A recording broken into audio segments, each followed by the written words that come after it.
adobong manok. Luto ko kanina. Mga isang oras na pagkas.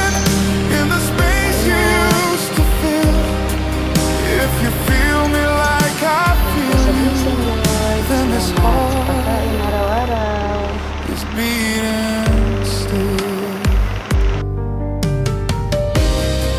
Gabi mo nagtapos tayo ng adobong sitaw.